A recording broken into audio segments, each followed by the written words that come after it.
Estás escuchando Viernes Conspirativo.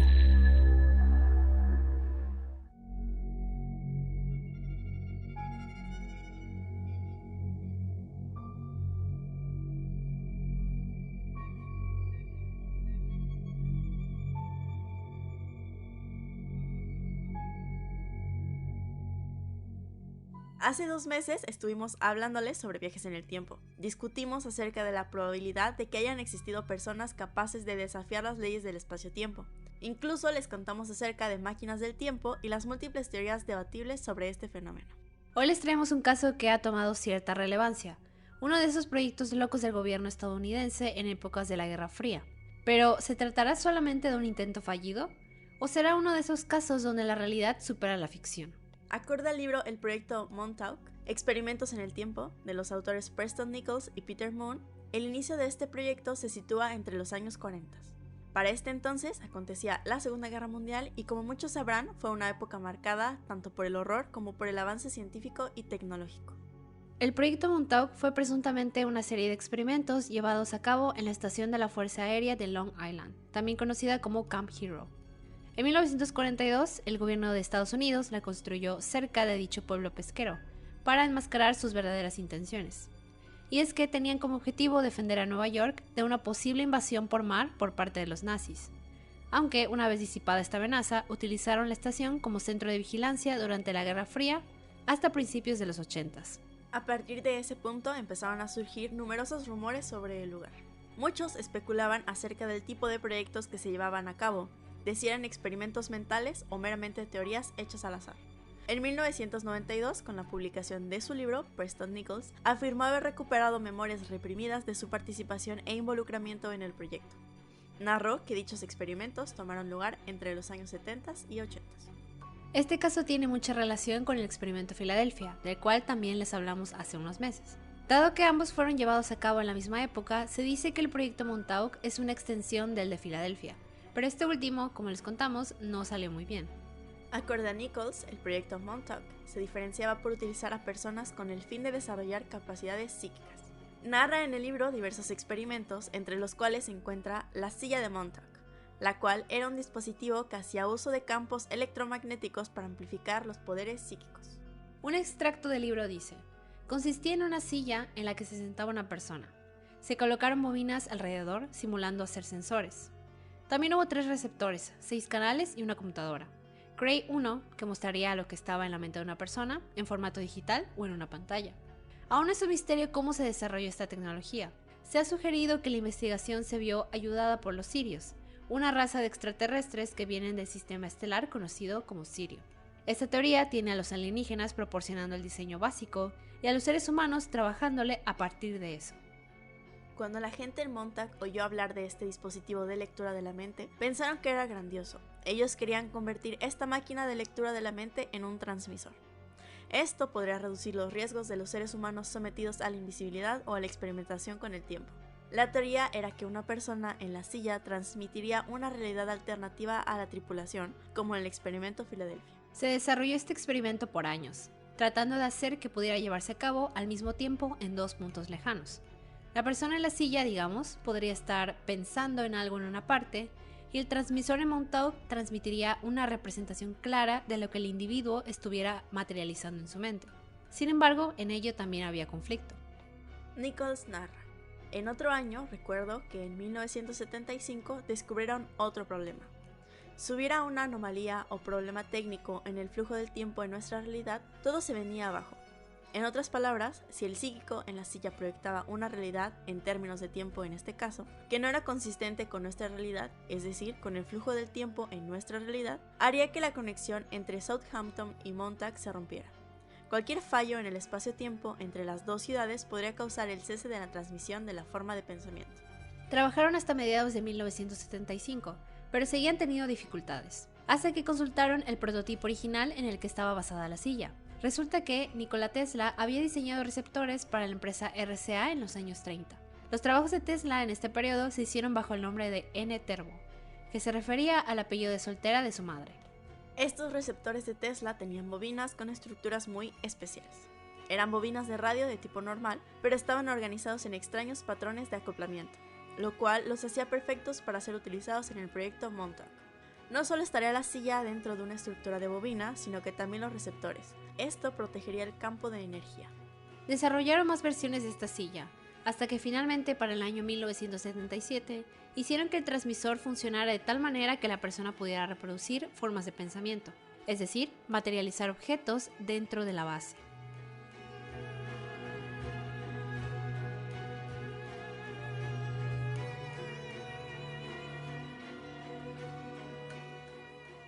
Este es Viernes Conspirativo, el podcast donde yo, Lupita Caballero, y yo, Ana Laura Ibarra, te compartirán temas dotados de conspiración y misterio, así como mitos, leyendas, historias urbanas, secretos del internet y demás cosas de las que necesitas saber la otra versión de la historia. Y bienvenidos a un nuevo capítulo de Viernes Conspirativo. Y hoy vamos a estar hablando de un tema que está como que muy en tendencia debido a la serie de Stranger Things, que es este del proyecto Montauk. Es una historia un poco, no sé, un poco extraña. ¿Qué piensas tú? ¿Piensas que hay verdad en ello o es como pura fantasía? Pues sin duda creo que es fascinante todo lo que platican, el cómo está la perspectiva del proyecto, lo que se podía lograr. Pero creo que está demasiado conveniente, entonces, no sé, dudo mucho. Es que hay muchas cosas que como bien podrán escuchar, suenan como muy locas. Para empezar, el que escribió este libro, según aparentemente participó de una manera muy activa en el proyecto Montauk, pero tenía lagunas mentales. Y lo que pasó, y como lo describe al inicio del libro, es que a él lo estaban contactando personas y él no tenía ni idea de por qué lo estaba contactando. Entonces como que se metió a investigar qué onda y todo, y empezó a recordar que evidentemente él estaba involucrado en este proyecto. O sea, fue hasta el lugar donde estaba la base y a partir de que fue ahí empezó como que a destapar todos los recuerdos. Y menciona un hecho muy curioso que es de una curita. Y lo que pasa es que él tenía como que curitas en heridas, pero no sabía cómo se había hecho esas heridas. Y según dice, que pues él se encargaba como que de transportar los equipamientos y que pues trabajaba mucho con las máquinas y por eso se había lastimado las manos, pero no recordaba en ningún momento haber agarrado curitas, o sea, no recordaba como que haber abierto un botiquín, haberlas buscado y preguntó a enfermeras y nada, y no sabía qué onda. Entonces su sabia conclusión fue decir que seguramente como que él existía en diferentes planos temporales. Así textualmente como lo dice. Finalmente me di cuenta de que debo haber estado existiendo en líneas de tiempo separadas. Por extraño que parezca, fue la única explicación razonable bajo las circunstancias. Y no sé, yo digo, bueno, ¿cómo es que llegamos a este punto? Sí, ay, es que, bueno, tú encontraste como esta persona que era como alguien importante dentro del proyecto. Y yo encontré como el testimonio de uno de los... Porque hubo niños involucrados en esto. Sí, eso es cierto. Tal cual como en Stranger Things, ¿no? Casual, Entonces, supuestamente él era un niño que estaba involucrado en este proyecto, que él era el mayor, por lo tanto era el líder de todos los chavitos. Pero que igual tiene lagunas mentales y creo que es una forma sencilla de evadir detalles y no sé, como que es muy fácil, ¿sabes? Cuando en una historia escribes una historia y dices, se le borró la memoria. Como que es el cliché siempre. Sí, evitas un arco argumental, ya sabes. Entonces, la amnesia. Creo que esa es la forma fácil de explicar su historia y justificar muchas cosas. Igual menciono otro detalle, que ya fallecido su padre, me parece, descubrió que era agente de la CIA. Vaya. Conveniente también. Sí, o sea, esto que dices de los niños es algo que más adelante vamos a hablarles, pero para empezar solo seleccionaban niños, o sea, no había niñas en el proyecto, o sea, hasta misógino resultó el proyecto, pero o sea, de que supuestamente secuestraban a chavitos y los agarraban y lo experimentaban con ellos, ¿no? Uh-huh. Aunque no estoy segura qué criterio seguían, era como que niño random. Sí lo platica, de que me parece que tenían que cumplir ciertas características como de su ADN, que necesitaban que tuvieran como que tuvieran ascendencia celta y nativoamericana. Hasta clasistas resultaron, clasistas y racistas. Tenía que ser esas dos culturas porque supuestamente en sus rituales trabajan con magia y como cosas paranormales. Entonces, pues, esa era la justificación de por qué tienen que ser como mitad celtas y mitad nativoamericanos. Bueno, ahorita que lo dices, hay otro fragmento del libro en el que el autor dice que este proyecto, que no tiene pruebas él, no hay nada documentado, pero él dice que sus conocidos le informaron que el proyecto Montauk, el dinero vino como cortesía de los nazis.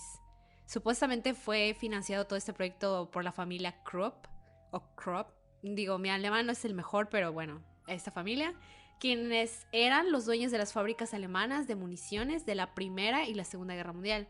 Pues obviamente cuando ya terminó toda esta época, estas personas fueron así enjuiciadas, encarceladas, pero según todo este proyecto fue financiado por ellos, y de alguna manera me hace sentido, pero es como que muy contradictorio, dado que la base fue construida precisamente para protegerse de ataques nazis.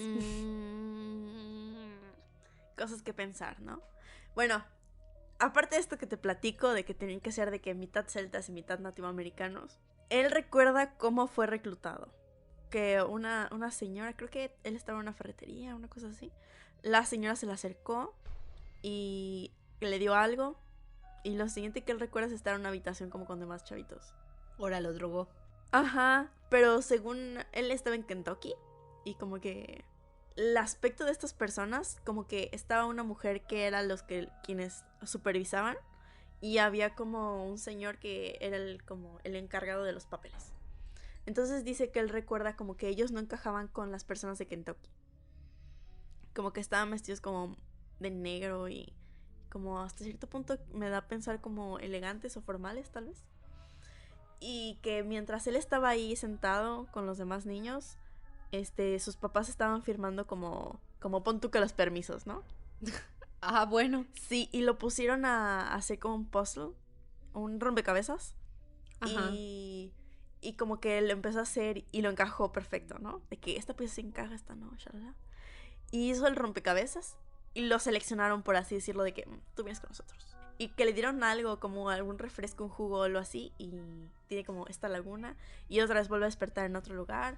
Y como que tiene recuerdos muy aislados, de que tiene un recuerdo de cuando tiene 9 años, otro recuerdo cuando tiene 12, otro de cuando tiene 14, pero que tiene años sin recuerdos y varias cosas. Digo, si lo analizamos como que un poco más profundo, digo, yo no soy psíquica, ¿no? Pero yo creo que conocemos algunas cosas fundamentales del cerebro, y es que cuando tú vives hechos muy traumáticos, el cerebro tiende pues como que a protegerte, ¿no? Y por eso pasa que pierdes la memoria, tienes amnesia, es un mecanismo de defensa. Entonces, hasta ese punto de no recordar ciertas cosas, suena lógico, yo creo que a mucha gente le ha pasado.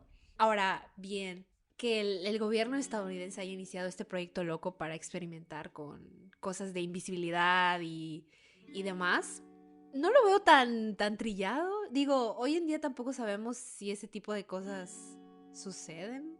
Pero de lo que sí estamos, bueno, sí podemos como que hasta cierto punto coincidir, es que para esa época de la Segunda Guerra Mundial, la Guerra Fría, se hicieron un montón de experimentos y se trataron de hacer, bueno, avanzaron tecnológicamente en un montón de cosas, fallaron en otras, pero como tal, esto de la telequinesis, del control mental, definitivamente siento que es algo posible. Ahora, que pasó tal cual como lo describe este autor, no estoy segura.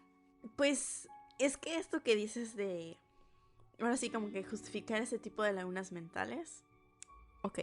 Pero él no se lo atribuye a eso, sino que dice que él tiene un implante en el cráneo, que lo descubrió por casualidad. Como un chip, ¿no? Ajá, que es como un grano de arroz en la cabeza. Uy. Pero de que en el cerebro. Entonces, dice que tuvo un accidente, que se le lastimó la espalda, shalala. Entonces, pues para poder ver qué se había hecho, tenía que entrar pues, a una resonancia magnética. Entonces, en el momento en el que entra en la resonancia magnética, que empieza a sentir un dolor insoportable, al mismo tiempo que comienza a recordar cosas. Así, él dice que es como si un montón de televisiones fueran hacia él De esa manera comenzó a tener los recuerdos. Entonces, según él, dice que ese implante está desactivado porque de lo contrario dejaré de tener recuerdos por días o meses, como solía pasar. Digamos que cuando le activan el implante es cuando él deja de tener recuerdos, como que está siendo controlado como, como carrito de pilas. Entonces, según su justificación de esas lagunas mentales, es su implante. Guay, está muy denso todo. Porque, o sea, como que tienes estos dos testimonios, pues, de la persona que participó, según, y la persona que, según, era el director de asistente del proyecto. O sea, no era cualquier persona, ¿sabes? Y, pues, me llama la atención, ¿no? Porque también este señor dice que, aunado a esto de los viajes en el tiempo y de que seguramente le existía una línea temporal alterna y todo eso, hay una parte donde él dice que va al lugar, va a la oficina y ve como que esta placa que dice, ¿no? Que él es el director asistente del proyecto. Y luego cuando vuelve, y luego cuando se da cuenta como que sale otra persona de esa oficina y no es él. Dice aquí tal cual, en este fragmento: un hombre, un señor Roberts, salió de una oficina que tenía escrito en su puerta director del proyecto. Me miró y dijo: ¿para qué quiere venir aquí, señor? Para llegar a mi otro escritorio, le contesté. Él dijo: usted no tiene ningún otro escritorio aquí. Señalé a la oficina donde había estado mi escritorio, pero cuando entré en la habitación con el director del proyecto, me encontré con que ya no estaba. En el par de días desde que había estado allí, había sido eliminado todo rastro de mí mismo en esa habitación. Alguien debe haberse dado cuenta de que estaba visitando mi oficina cuando no debía haberlo hecho. Que había entrado en un estado normal mental que no era de su agrado. Aparentemente no había encendido el programa, cambiándome a mí a una realidad alternativa, para ese día en particular, y deben haber estado preguntándose por qué había aparecido allí. Deben haber concluido que el proceso estaba filtrándose y que yo de alguna manera fui capaz de recordar mi existencia alternativa. Como resultado detuvieron todo. Nuevamente fui tirado de lado a través de canales de seguridad y se me dijo que si yo decía una sola palabra de lo que había visto, sería encerrado en la cárcel y tirarían la llave. Así tal cual fue desaparecido del proyecto. Y como que narran un montón de estas cosas donde pues él trabajaba para esta empresa, pero luego como que lo despidieron, él trató de entrar otra vez, pero según como que habían hecho de que borrón y cuenta nueva, tú nunca exististe, lo sacaron. O sea, me sorprende que no lo hayan matado. Sí, como que es otra cosa suspicious, ¿no? Creo que de ser real, ya no estarían vivos. O creo que ni siquiera hubieran tenido la oportunidad de decir esto al público. Creo que es más como esta historia, la de John Titor, que fue como que toda una historia bien elaborada de ciencia ficción y demás. Sí, ¿no? Y se quedó como que una leyenda urbana. Pero en fin, vamos a hablar un poco más acerca de esta parte del niño, bueno, el adulto ahora que formó parte del experimento. Se dice que para este proyecto fueron secuestrados niños con el fin de hacer experimentos de control mental. En el libro de Nichols nos encontramos con Cameron Duncan, quien, según el autor, había sido programado para encontrarle, entablar amistad con él y después hacer volar su laboratorio. Sin embargo, luego de ir junto con Nichols a la base de Long Island, entró en una especie de trance y comenzó a recordar cosas. Una de ellas, y la más importante, que participó en el proyecto Filadelfia y por ende en Montauk. A finales de los 70s, recordemos que los transmisores con las bobinas de Tesla dieron resultado luego de muchas pruebas y errores. Duncan era el psíquico, parte del experimento. Nos cuentan cómo él podía concentrarse en un objeto sólido para después materializarlo en algún lugar de la base. Lo que Duncan pensara como una realidad subjetiva se creaba como una realidad objetiva, ya sea sólida o transparente, dependiendo de las circunstancias. Por ejemplo, él podría pensar en un edificio entero y ese edificio podría aparecer en la base. El sistema funcionó con un buen grado de fidelidad. Ahora querían ver qué podían hacer con él. El primer experimento fue llamado el ojo que ve. Con un mechón del pelo de la persona u otro objeto apropiado en su mano, Duncan podría concentrarse en la persona y era capaz de ver como si estuviera viendo a través de sus ojos, escuchando como si escuchara a través de sus oídos y sintiendo a través de su cuerpo. Él podría en realidad ver a través de otras personas, en cualquier lugar del planeta. Este estilo de experimentación fue extensa, pero no sabemos hasta qué punto fue llevada. Los científicos estaban interesados en controlar cómo pensaban los seres humanos. El siguiente paso era ver si podían poner pensamientos en la cabeza de otra persona. Harían que Duncan se encontrara con un individuo. Después de la reunión, y sin que este individuo lo supiera, Duncan se concentraría en él. 99% del tiempo, el sujeto obtendría pensamientos similares a los de Duncan, siendo capaz de empujar su mente hasta la mente de otro ser. Duncan podría controlar a otra persona y obligarlos a hacer lo que él quisiera. Este factor de control estaba en un nivel más profundo que la hipnosis ordinaria. Esta línea de investigación continuó hasta cerca de 1979. Muchos otros experimentos diferentes siguieron.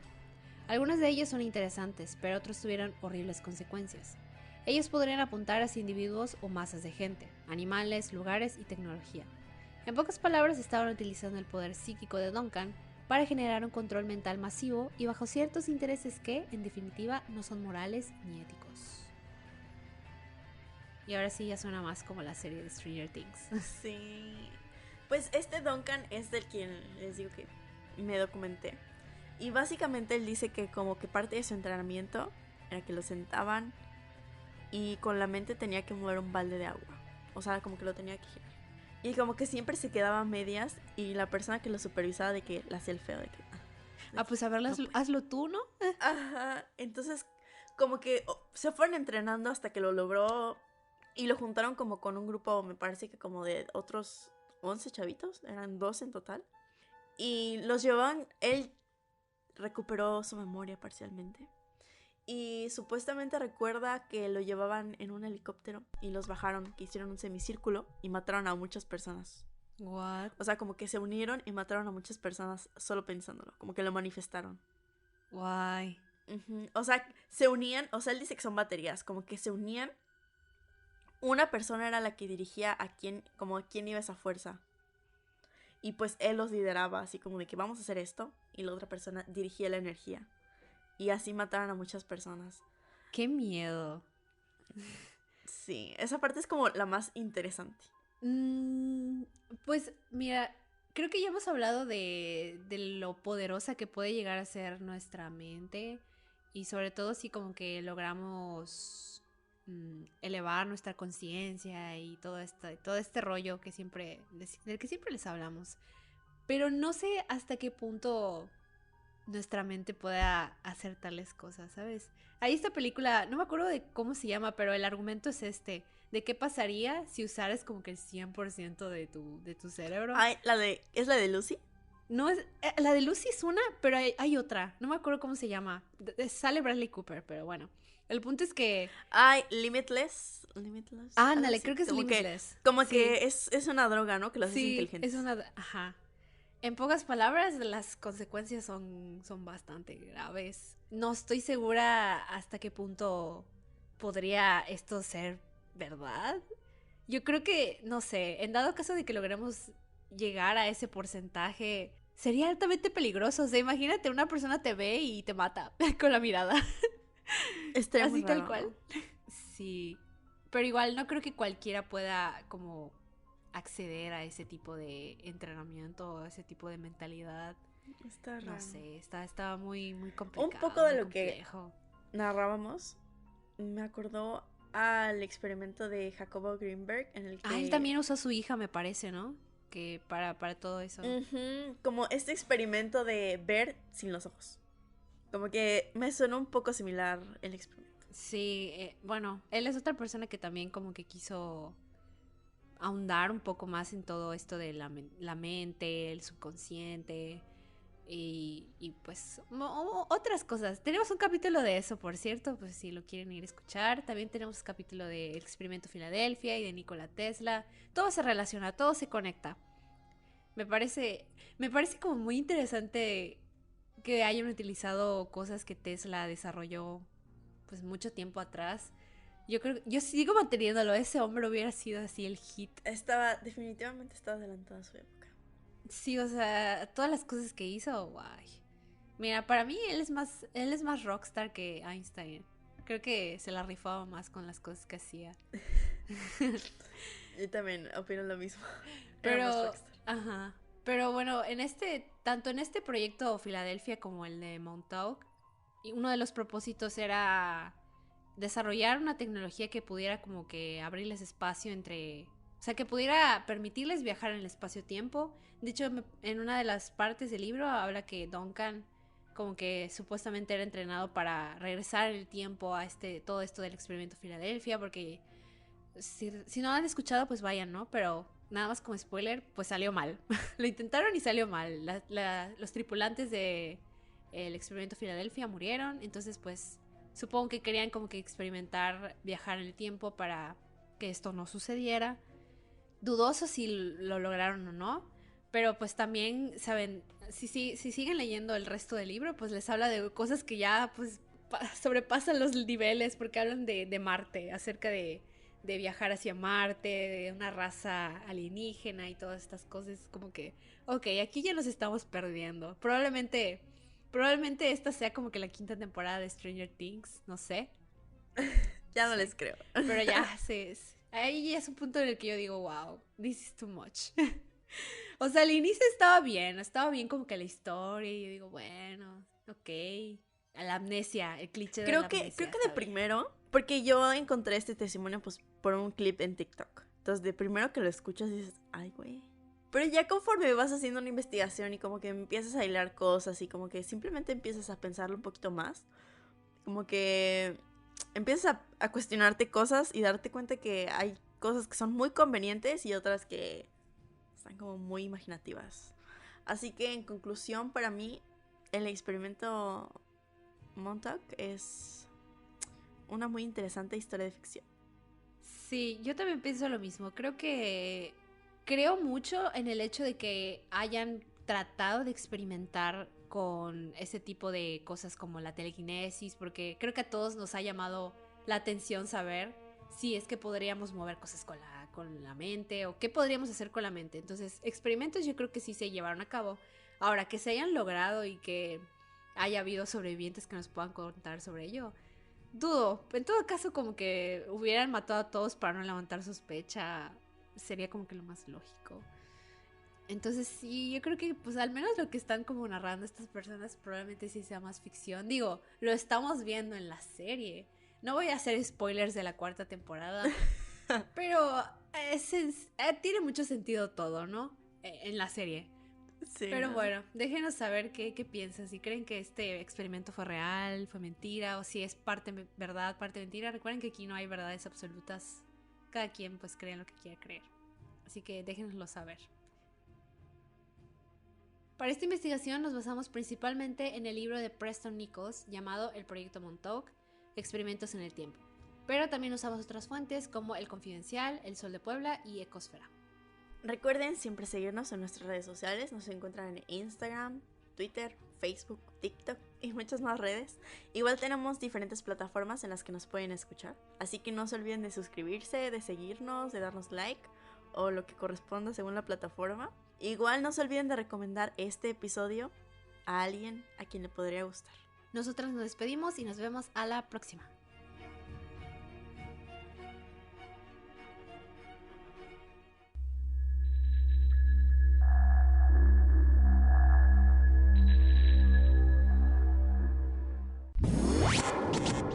Escuchaste Viernes Conspirativo.